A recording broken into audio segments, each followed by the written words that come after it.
Jesse is an organization that has been addressing the sustainability dimension of our business. So we are not a lobbying organization. We came together, all these companies that you see here, together with a couple of partners to address the sustainability dimension of our business. So our activities are very much focused on climate change issues, on supply chain issues, on e-waste issues, energy efficiency issues, always bearing in mind that we also see a business value around those issues. So we bring together today, globally, I guess 31 multinational companies. What is interesting about Jesse is that unlike any other industry organization, we are not, let's say, only of one color. We are not only service providers, we are not only vendors. We bring in our platform service providers, companies, suppliers, and on the top of that, we also have different corporations, as you can see on the bottom of the slide. We have a cooperation with ETSI, the standardization organization, with the ITU and UNEP, which are two UN-based organizations, with the STEP initiative, with the World Resources Institute, with the World Business Council for Sustainable Development, with the World Resources Forum, which is a recent cooperation that we engaged in, and with the Green Touch.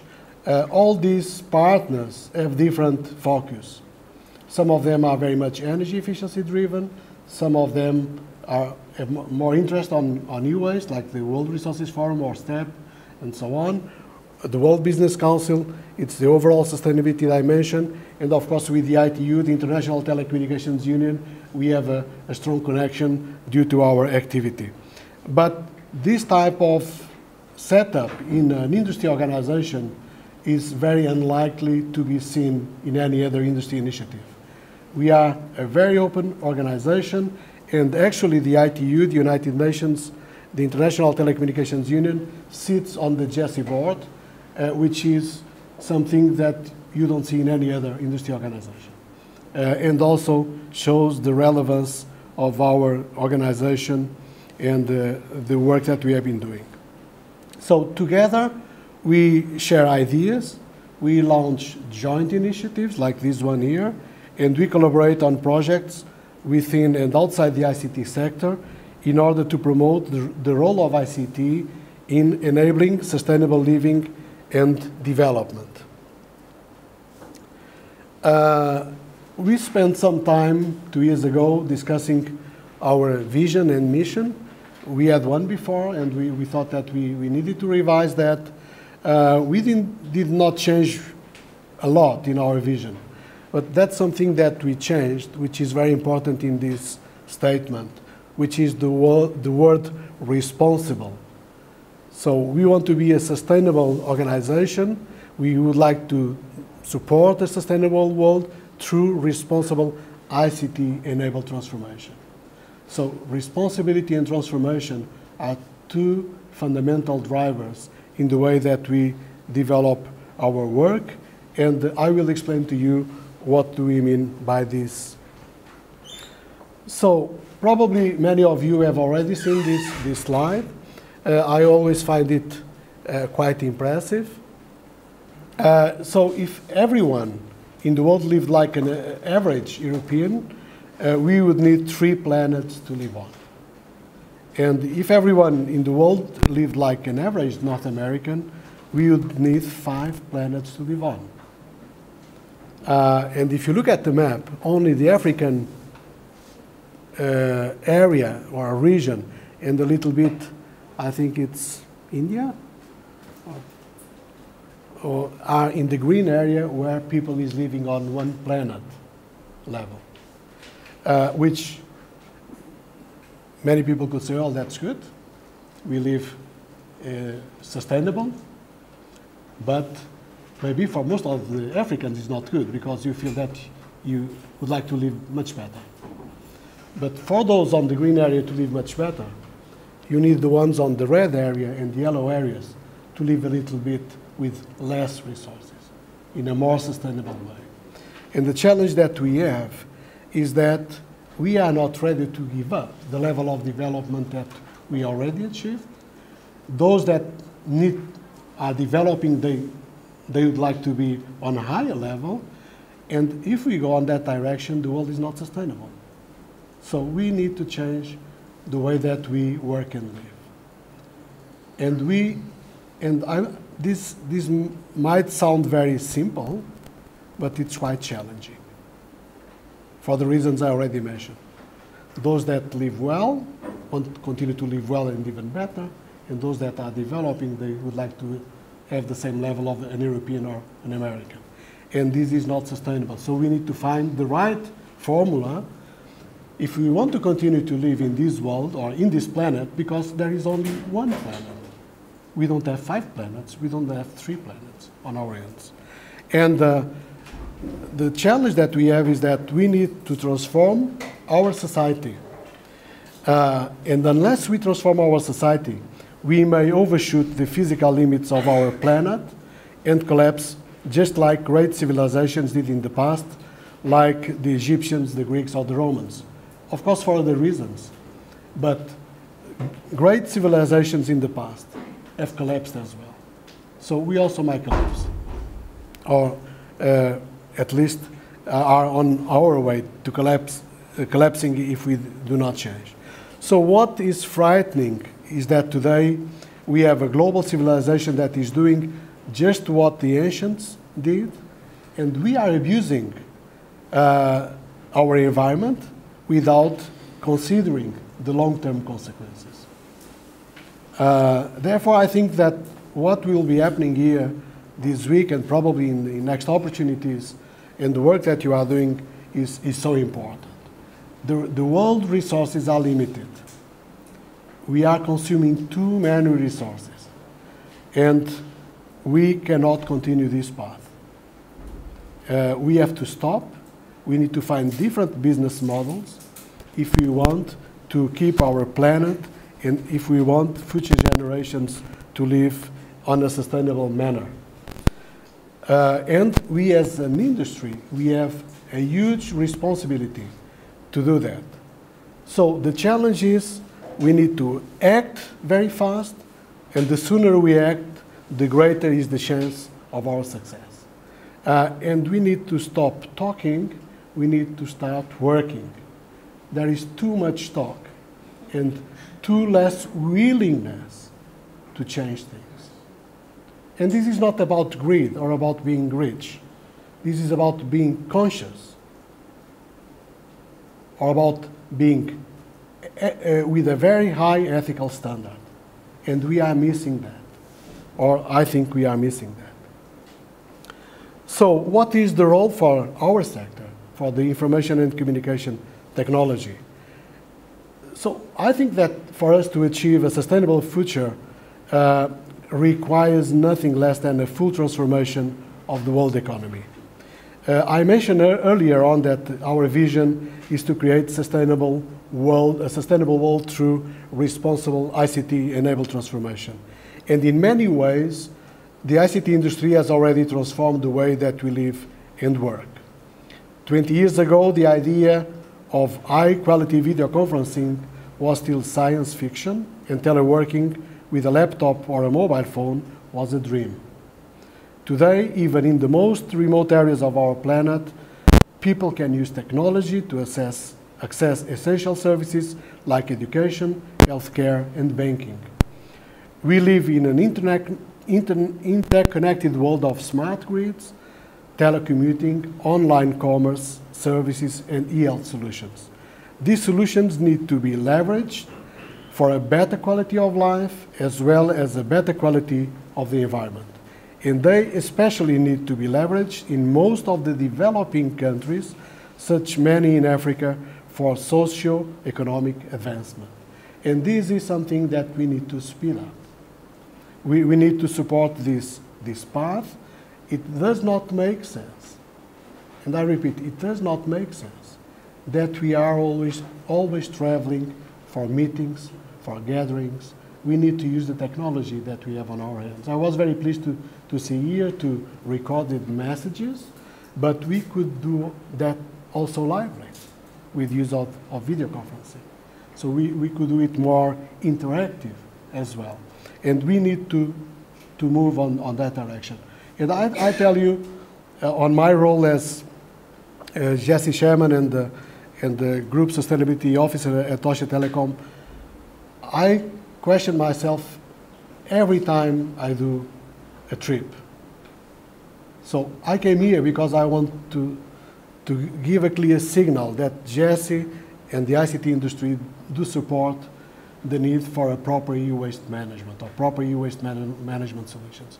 But normally, I will never travel for a meeting or a presentation of half an hour. 97% of the emissions. Applying ICT to industries such as energy, buildings, transportation, and commerce can enable global carbon reductions of up to 15%, while saving 600 billion euros or 1 trillion US dollars, creating 15 million green jobs globally by the year of 2020. Further Smart 2020 studies carried in Portugal, USA, and Germany showed that the application of ICT across different industries can save up to 25% of carbon emissions equivalents at the national level. So the potential, so we translated the global study, the one that we saw on the top, to national studies, and the result, so the capacity of ICT to reduce carbon emissions is even greater than we did in the global study. Actually, we are revising this study this year. We just launched the new call for tender to do a new smart study to understand what is the real potential of ICT to lower carbon emissions, because we are convinced that now with cloud computing solutions and the technology development, we will be able to reduce as a sector, as an industry, in cooperation with other sectors, much more CO2 that it was foreseen in 2008. And we need to go that direction. We need to go the direction of cooperation with the energy sector, with the construction sector, with the transportation sector. We need to dematerialize more than we do today. We are deploying broadband, high-speed internet. We have smartphones. So all of that allows us to dematerialize many things that today are physical. And we need to go on that direction. Besides looking at the macro level, Jesse is also conducting research at the micro level to investigate the link between the use of specific ICT products and services and the energy reduction. Just last week, we published a new study that shows how the increased use of simple and convenient online activities, like teleworking, can reduce carbon emissions by millions of metric tons and deliver significant energy savings. Entitled Measuring the Energy Reduction Impact of Selected Broadband-Enabled Activities Within Households, the study looked specifically at 8 household-level activities that are enabled or enhanced by the use of broadband internet access, that is telecommuting, using the internet as a primary news source, online banking, e-commerce, downloading and or streaming media, music and video, e-education, digital photography, and email. So these are 8 areas that we investigated, which need broadband, and we came to the conclusion that these 8 areas alone could reduce in the United States, in Germany, Italy, Spain, France, and in the UK, 2% of the total energy consumption in those countries. So we need to walk the talk. We need to do that.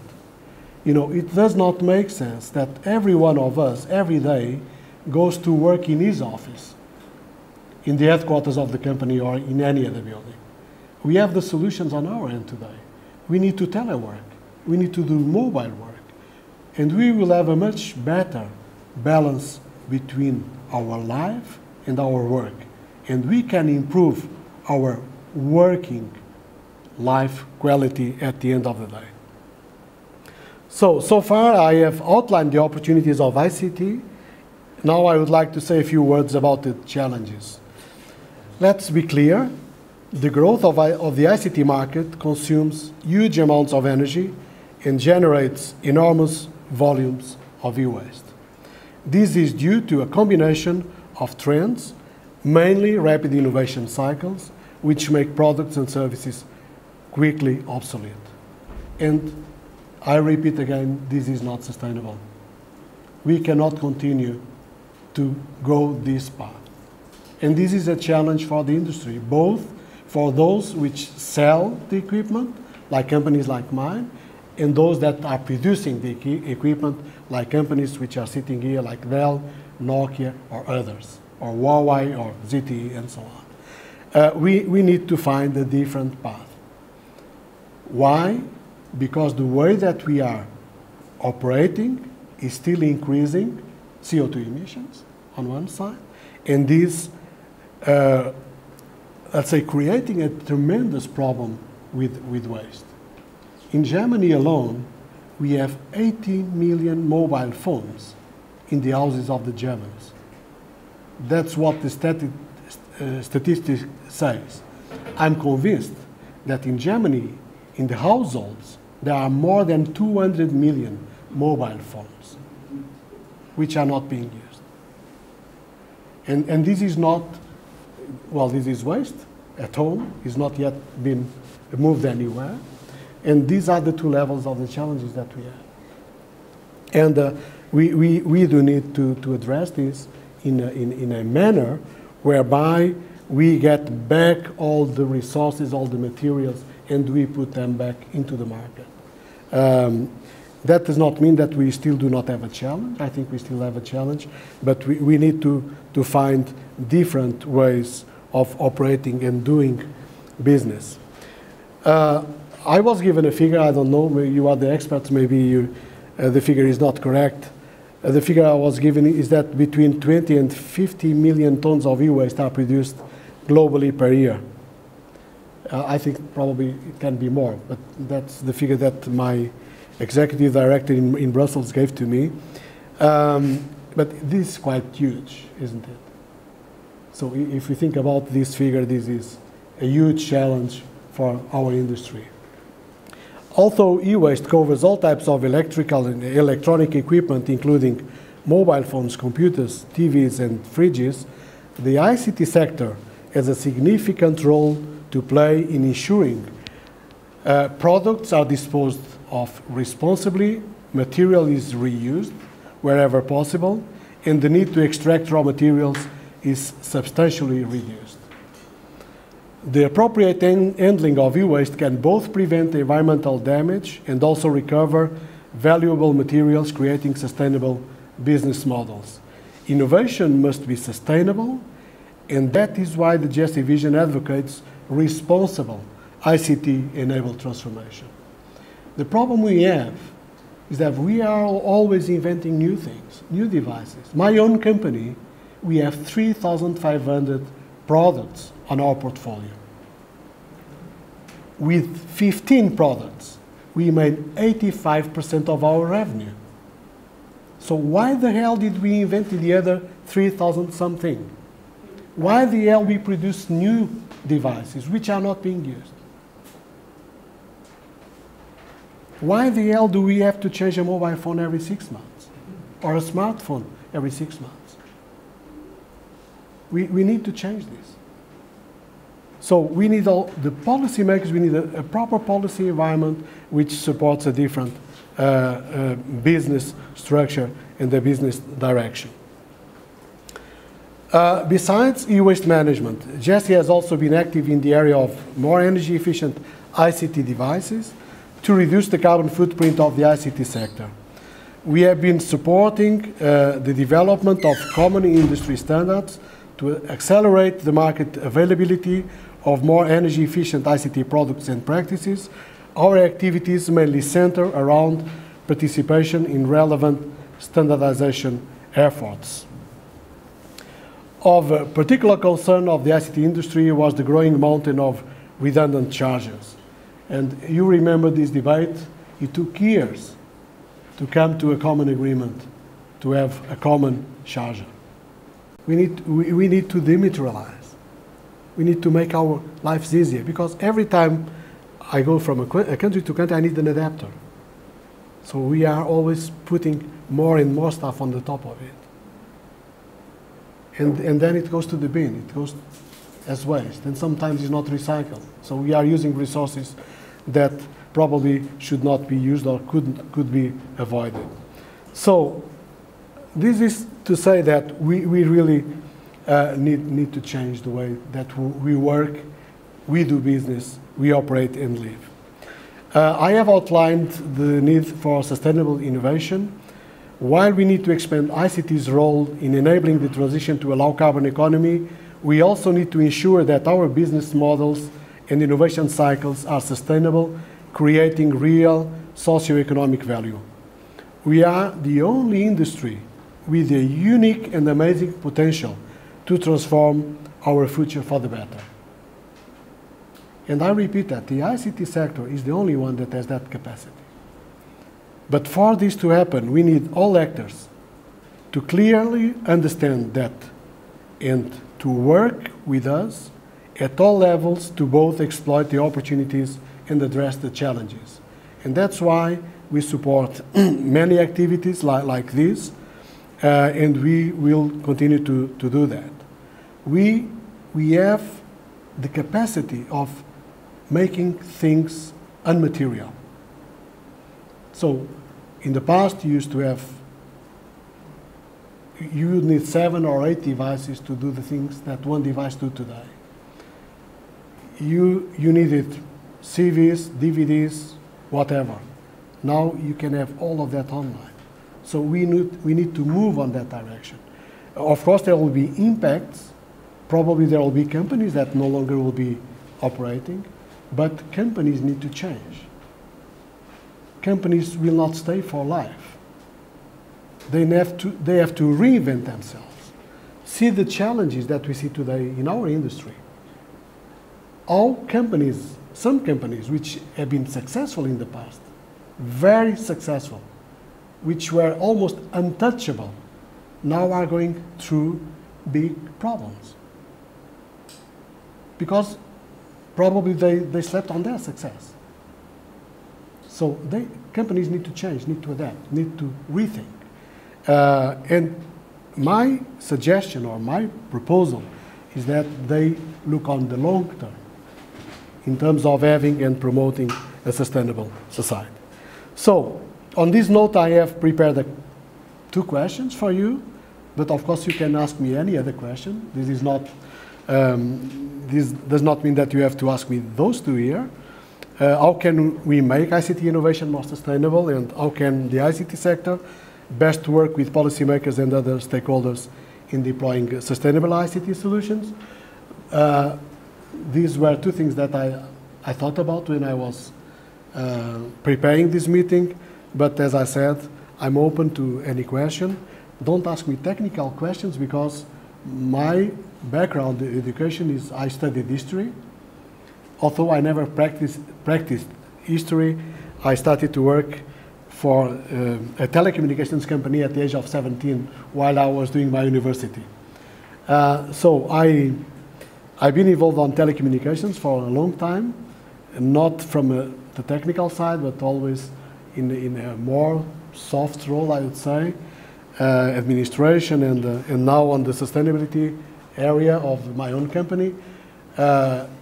I try to understand things, but my role here as Jesse Chairman, and also my role as being responsible in my company, is to use the sustainability dimension to promote business value for the company. And we can do that. And it has been proved that we can do that. When we act with a sustainable mindset, I'll give you an example. The last 4 years, we put a lot of pressure on our network people, on our supplier base, to have much more efficient equipment and solutions. We reduced our energy bill on 60 million euros in 4 years. And we can achieve more than this. Although data traffic is increasing on our networks, and energy needs are also increasing.